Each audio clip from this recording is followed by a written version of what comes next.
Today, we're replacing the brake master cylinder on this 1974.5 MGB GT. Now this is a dual circuit master cylinder that was introduced in 1968. Before that, MGB had a single circuit master cylinder on it. This master cylinder continued until 1974, the end of the 74 model year, so it would include the 74.5s. In 75, they went to power brakes. Now, interesting to note though, is this fuel line coming across here is pretty much just a 74.5 only thing. Prior to that, it came across here. Why they changed it for a half model year, I don't know, but it does somewhat complicate the process. So the first thing that really needs to be done in order to get into here is you need to take this pedal box cover off. There's a screw down here, usually. There's supposed to be one. A lot of times they're missing. This one it is. One there, and one over here. Now these things are oftentimes stuck. They're frozen in place, or they're stripped out, been drilled out. Maybe had self-tapping screws shot in there, something else put in there. Sometimes they've been drilled through with nuts on the bottom of them, and they can be really fun to get out. And this one down here can be pretty fun to get in. And when you're taking this off, you got the brake light switch here. You need to disconnect that as well. And in this particular case, we're going to probably have to loosen this line here and move it as well because it's going to be in our way. So all you really need is a screwdriver long enough to get down into these, and then fight these however you need to fight them, depending on how frozen they are, what's in there. It's going to vary on every car you work on based on the history of the car.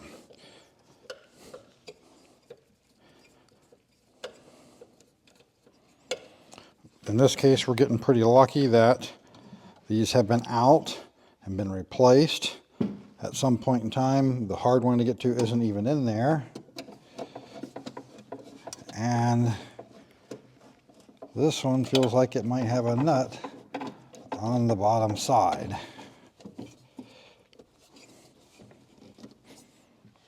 What else is holding this one in place? Oh, there is a screw down there.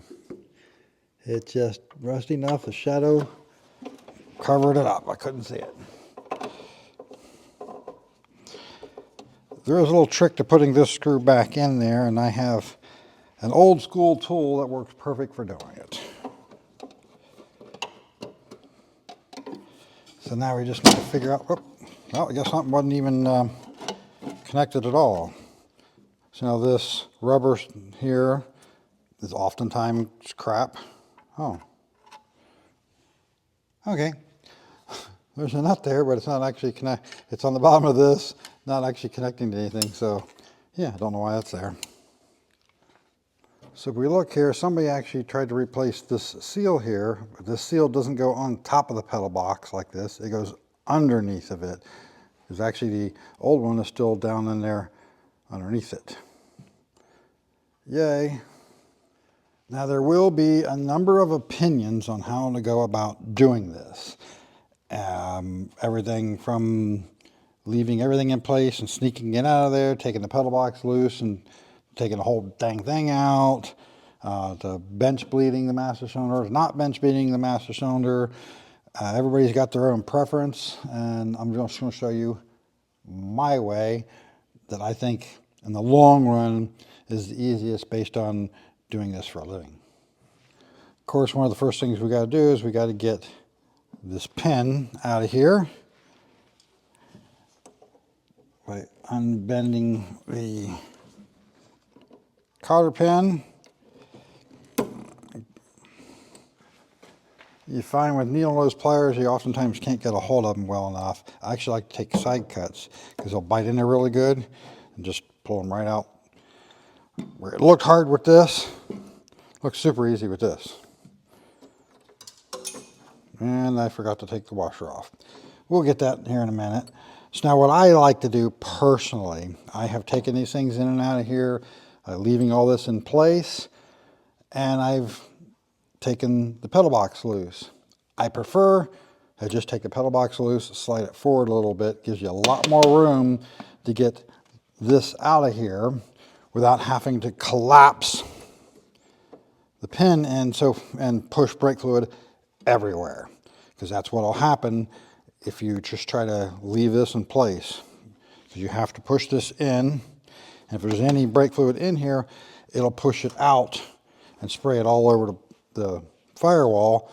And if you bench bleed it first, well, you're going to have to collapse it to get it in there.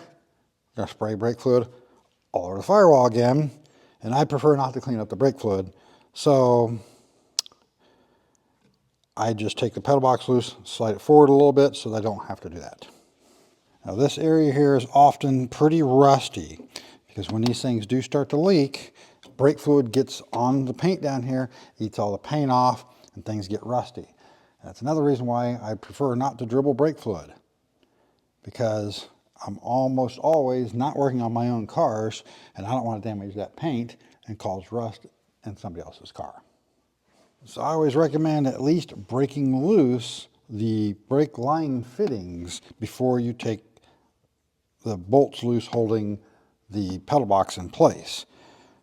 And that can be quite difficult to get in here and get a hold of this one unless you bend the wrench a little bit further. And I got one here that I've bent just a little bit more in the past just to help me with that. But you can also get these here with swivels on them, because the brake line wrench here, I found this one at O'Reilly actually, and it is really nice to have. I'm sure that these can be found in a lot more places than that. But then that allows you to get in here, swivel this thing a little bit, and be able to work it. But of course, in this case, that line is right there, right where you want to swing the wrench, which isn't that way on all of the 68 through early 74 stuff. But yes, you should use a line wrench on these things, because if they are tight, well, you could potentially strip them out. And that one's going to be a fun one, because the position it's sitting in. These would be a 7/16 SAE. And so you're trying a different line wrench, sometimes the angle of that is just slightly different, and a different one can make a big difference in being able to get it loose.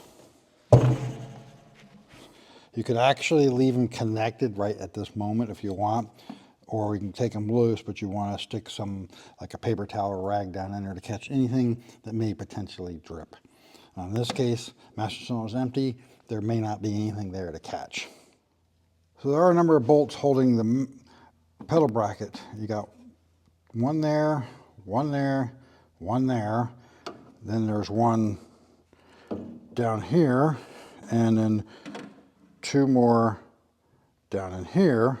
But also from back in the firewall, there are two more back here and back here that you get from underneath the dash. So the two front bolts here are 1/4 inch, which takes us 7/16. This one here is 5/16, which takes a 1/2 inch. And then this one back here, these two, and both in the back will all be 1/4 inch, so it'll take 7/16.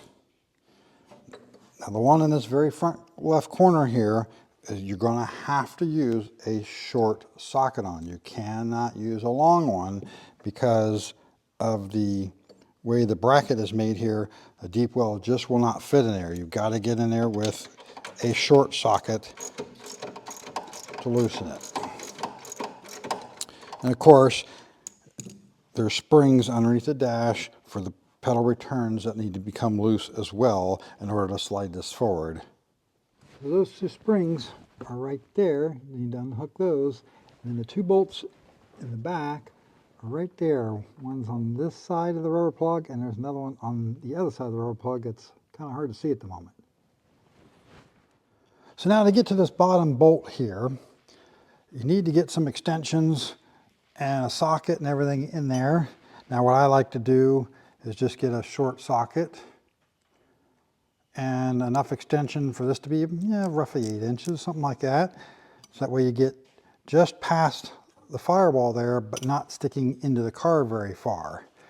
Now you're going to have to do a bit of feel, get through that hole and find this. Now what I like to do is get the door open and you reach in there. And I like to take the extension off the ratchet, get it in there until you can find the nut there.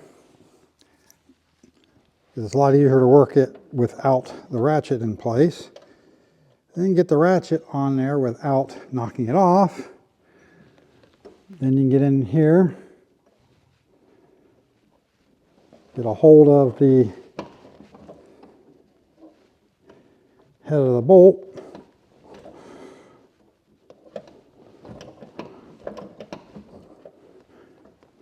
Which kind of got to do this a little bit by feel. It can help to have two people do it. And get your hand in there. If you get the right wrench with enough bend on it, you can do it with the boxed end. This wrench I had didn't have enough bend on it. Now for the top bolt, you get down in here with open end wrench and a longer socket.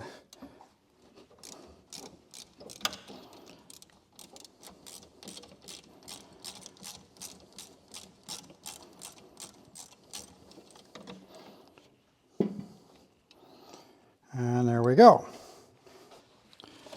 Get some paper towels down in there just in case they dribble a little bit.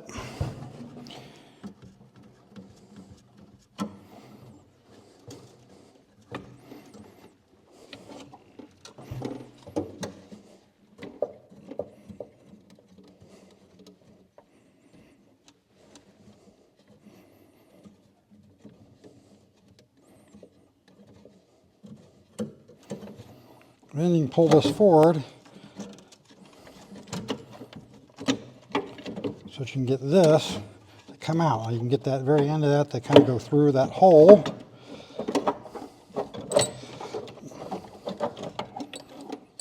And you can get this out and you get everything positioned right.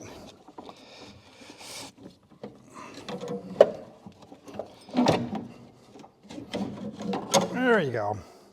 A little while since I've done this. You can see how I said this made it much more difficult. Now I could take it loose here and pull it out of the way and it would have made it a little bit easier. But you can see why I say do not bleed these ahead of time, because you got to twist and turn it so much to get it in there. Now of course you could also take the pedals out and make more room as well, and then you could look at the pedals for wear and the bushings and all that stuff and replace anything that might be wore out while you're at it. So while like any master cylinder you can rebuild these, this particular master cylinder is notoriously difficult to rebuild. So I generally just replace them because it's not really worth the effort. Most average home garage mechanics are not going to be able to successfully rebuild these things. Now this is a new one. This is the TRW, which is considered to be the OE, because TRW actually bought the rights and all of the designs and tooling or whatever for the Lockheed stuff, but they didn't get the rights to use the name Lockheed, so they got Lucas cast into the side of them instead of Lockheed. We do have to take this fitting off of here, and what you want to do is look at the angle the fitting is at, and that angle is going to change slightly with, say, the 74.5 versus some of the earlier ones. And you want to take note of exactly where that's pointing and get it to point to the same spot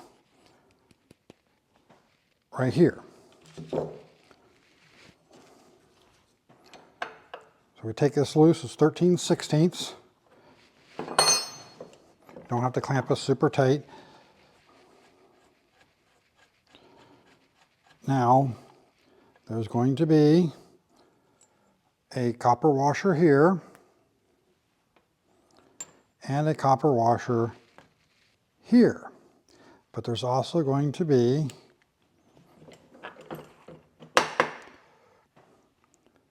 this valve here that has to go into the new one.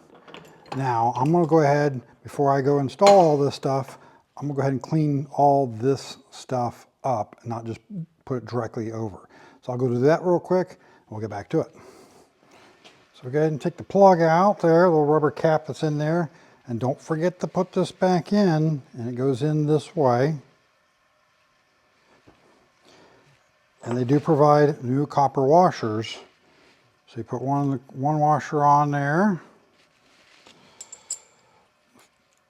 The adapter fitting in that. Now this goes away.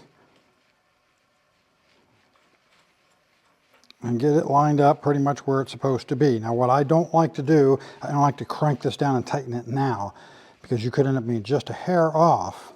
Then you can't get the brake line to actually thread in there, and then you end up cross-threading the brake line. So I get it in that position where I think it needs to be, and then I'll tighten it once I get the brake line actually started in there. And we can go ahead and get rid of this one while we're at it. Now we can get this thing back in the car. So now is the time to get down in here, clean this out, go fishing for all the little washers and nuts, bolts, anything you might have dropped while working on it. Or like if this needs repainted, go ahead and get the pedals out of the way. You can get the whole thing out of the way, repaint this area, get a new seal onto there, whatever it is you want to do while this is apart. So then we got to try to fish this thing back in there and get it back in place.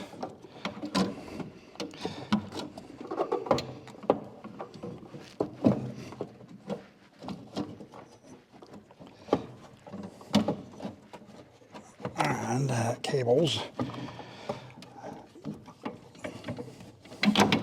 Now, if you didn't pull this forward, you'd have to really collapse this down to have a chance to get it in there. Now, before you put the bolts in, make sure you get that in there. And then we can work on getting our bolts back in here. Now, what I'll do is I'll get all new bolts for it rather than putting these crappy ones back in. You want to tighten up and finish the top one first, but it's easier to get the bottom one in there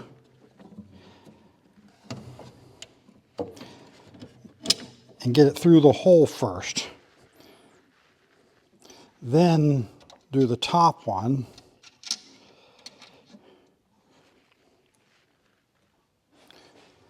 And this can be a bit difficult to do because you're trying to hold a flat washer and a nut in there. And like in my case here, I'm sitting in the wrong position to where literally that line that I just said I should take out of the way is completely blocking my view of the end of the bolt. But you're going to have to struggle and fight with it until you get everything just right. And you can go ahead and get this one started, just only get like one thread on it. That way you don't end up like knocking the bolt out.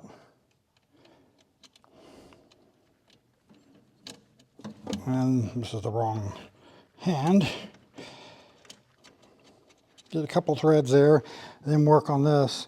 And it is tight. It's going to be difficult to get a washer and a nut on there. Oftentimes I only find a nut on there because people can't figure out how to get both of them on. I'm going to sit and fight and struggle with this one off camera because it might take me a few minutes and you might hear some words you don't like. It's actually one good way I forgot about, is you can literally take a nut with one of these little magnets and get in there and get it in there. And it's probably the best way to do it. And I had forgotten until just a minute ago that that was the best way to do it. So There you go. So I got that thing tightened down. Now we want to get these connected. While you can still move all this around so that you don't cross-thread them. The last thing you want to do is cross-thread these things.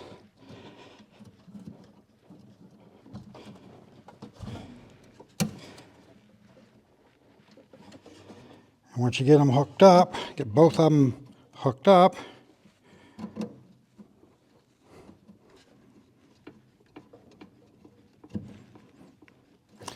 then we'll move on. So it is absolutely fine to use an open-end wrench to run this in here and get it till they bottom out, because it is so much easier than trying to get proper line wrench on there. So now forgive me if I feel it seems like I'm just a little off today, because I am. I lost one of my pets, actually the last pet of mine, just a couple days ago, and I'm just not feeling quite as chipper as normally, so I'm not quite my normal happy-go-lucky self. Some of you will understand that, some of you won't. But you always want to use the line wrench here for a final tightening of all of these fittings so they don't slip and potentially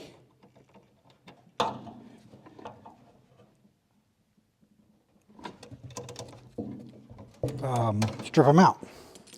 So now we're at that point, we can get in here with a 13/16 wrench, come in here and do the final tightening of this, and which can be a little difficult in and of itself, because you're not going to have quite enough room to get the side you want in there, which is the box end. So you're going to have to get the open end in there, get it as tight as you can get it with that. And it can be a bit of a challenge to do this part without scratching anything. Now, luckily in this case, this isn't a really nice firewall. But if you have a super, super nice car or a freshly restored car you're putting together, this can be a bit nerve-wracking. So then we can take this, put this back in place, and I would suggest to get all of the bolts in before you tighten anything, which to me is always a given, because you're going to have 1, 2, 3, 4, 5, 6, 7, 8 bolts. You don't want to tighten up the bolts on the back until all of these are in place. But once they're all in place, I would suggest final tightening of the ones from the inside first, then come out here and final tighten these. So what I will suggest at this point is, before you actually bolt it in there, make sure your cap goes on, because depending on what you got for a clutch master cylinder like this one here, it's got the big cap here, you might end up having to push the master cylinder over and turn it within what little room there is within the slop and the holes to get it, because it may not go on if it's maybe the other direction. So now, of course, the big question is how do you get these bolts in here? Now, you will notice that the original bolts have a little bit of a point to them. That actually helps quite a bit doing this. Now, I am actually not going to use the original bolts here, because I just hate putting rusty bolts back in. What you can do, get a short socket, drop a, whoops, wrong one. Let me go get a 7/16. Drop a nut down in there, and you can drop your bolt. what you can do is you can actually use a little bit of grease. Hold the bolt in place and do the same thing with the washers.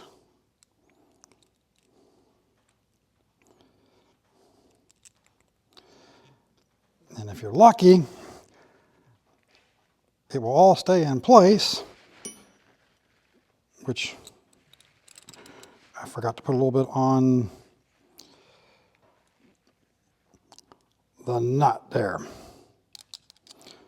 So if you're lucky, everything will stay in place while you are assembling it. Of course, now there'll be grease on there. If you don't mind that, then it's no big deal. Of course, other ways you could go about doing it. So we can get down in there.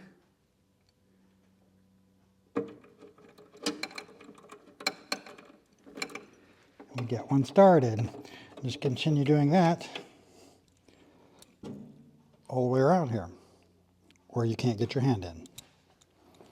So now one of the more tricky ones is actually this front one here.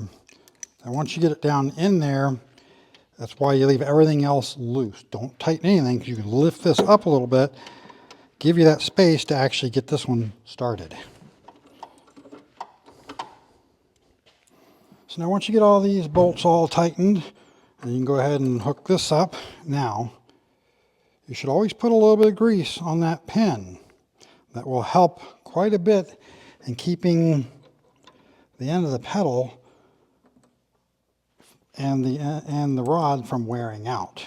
And of course, go ahead and put your washers and cotter pin and everything in there. And then at this point, I would say go ahead and bleed the brakes before you put the cover on. Fill it up, bleed it. Of course, you want to start generally from the furthest one away. So it'll be left rear in the path, then the right rear, then the right front, then the left front. Now just remember, on the easier cars, this does not lock in place like it does on the rubber bumper cars, so you don't have to worry about this being a problem. You can go ahead and bleed it normally, and then we can put the cover on. Now it is important to have this installed properly because the brake light switch is built right into the cover. Now you can go ahead and test the brake light switch by checking for continuity across here. You want to have continuity unless you've pressed on the switch. That's how it works. When the pedal is against it, it's pushing the switch, breaking the circuit, and you have no continuity. And once you press on the pedal, that pulls that away. This pops up, you have continuity. So you can just check it from there, or you can, hook your brake lights up and work it, make sure it's working like it's supposed to. But then when you go to put it in, you want to make sure that the pedal is actually hitting it and turning it off in the static position, but you don't want to crank it in so far that you're pushing the pedal back. You want it enough that the pedal's doing what it's supposed to do consistently, hitting and turning the brake lights off and turning them on when you press it. So one of the things you can do before you bolt down is you can push it against here, and you can tell when you turn this, it'll get stiff.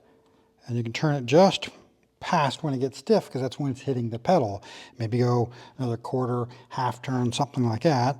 And then you can actually, if you want to, have somebody, work the pedal, but you can also adjust it later if you're having any issues. You can turn in, say, another quarter, half turn if it's not consistent. So as for these screws that hold these on, these two down here can be, or this one down here can be a real pain in the butt to put in. So I got this old school tool here. It's called a screw starter. So on one side here is for Phillips, and the other side is for flathead. And you can twist it and lock it in that position like that. When you put the screw on, basically all you do is just push it down and it locks it on. Now it doesn't hold on to the posi drives all that great. So if you want to stick with the posi drive screws, you might want to use a magnetic screwdriver or something to do this. In this particular case, I'm going to put a regular Phillips head screw in this back corner here. And we can go ahead and, just like we did before, a little dab of grease will hold the lock washer in place.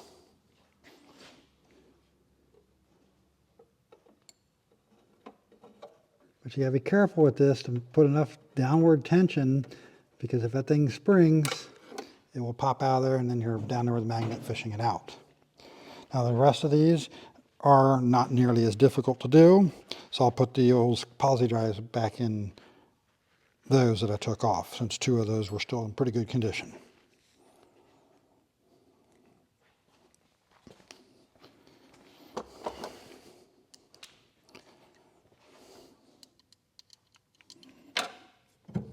Now in this case, this one here is just there for looks. There is no hole in the firewall for it. It's been broke off, wasn't drilled out. Yes, I could go ahead and drill it out and, you know, rethread it and everything, but it will work just fine like it is with 3 screws, which you oftentimes see this one missing because, yeah, it will work. This one can be a little bit difficult to get your fingers in there and work on it.